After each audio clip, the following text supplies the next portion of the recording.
I'm gonna read a little bit from some of my journal entries that I had that I kept as I made the movie. I don't know what the date is. Kate has finally read my script and she thinks it's something that could be really good. I'm so happy to meet with her. I feel like after discovering her and Elizabeth, our meeting to discuss Benjamin Button is faded. The meeting is good. She speaks very eloquently about things that I have a hard time remembering. Her neck is very long, and even though she only has time for a few minutes to talk to me about the script, she seems to really understand it, and I think me. I am left on the doorstep of my apartment building pursuant to protocol where I regain consciousness. Kate's notes are great, 37 pages. I give them to Eric Roth, but I tell him they are from me. He comments that my handwriting is getting much better. Kate insists that the guy from Babel is perfect for the role of Benjamin.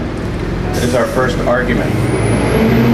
I tell her, I've worked with that guy before, and in spite of his ease in front of a camera, his natural charisma, the character that I see is much doughier, more of an everyman, maybe even goateed and prematurely gray.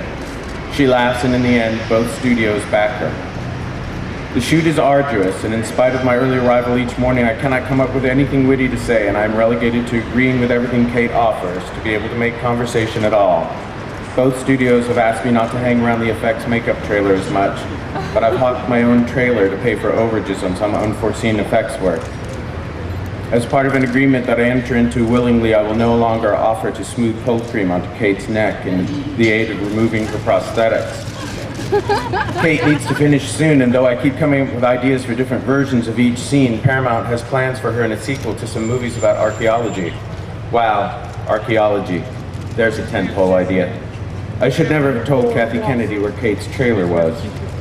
I scheduled 8 weeks of looping with Kate, and she finishes in 4 days. And as part of an agreement that I enter into willingly, I agree not to email Kate or her assistant any new lines that she might not want to discuss via iChat. She's fantastic, and she deserves to be here.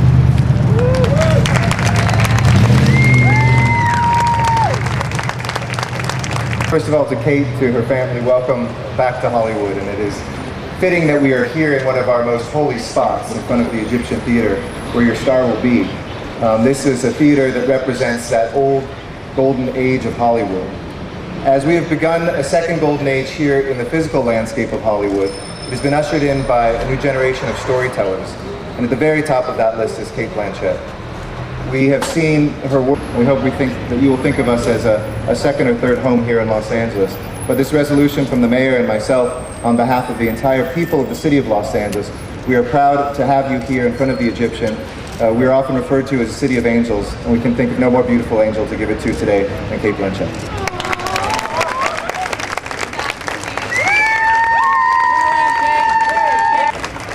They've even spelt my name right. Thank you.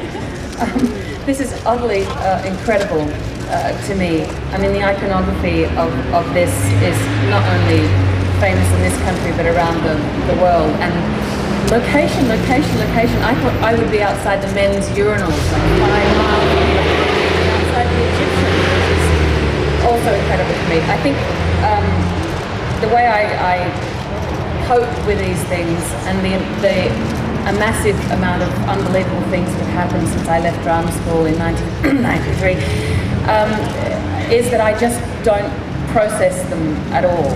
I'm only just really beginning to understand that I've worked with Martin Scorsese, so the fact that in a 12-month period that I worked with David Fincher and Steven Spielberg, and they're here saying such beautiful things to me alongside Kathleen Kennedy, I probably won't realize what's happened for another 5 or 6 years.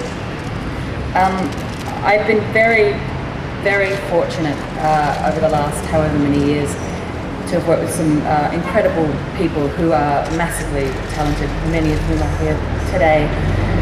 And I think the thing I've realized is with truly great people, they're not constantly referencing their greatness, they're just getting on and doing it. And the greatest of all of the people who I've worked with, David Fincher and Steven, of course, included, is that they're very collaborative and allow me to contribute in my small way. So thank you so much, and thank you all for the amazing things that you said about me. Lies, every single one of them. I've also been very fortunate in a town, having worked in theatre where you form massively long relationships with people, you get told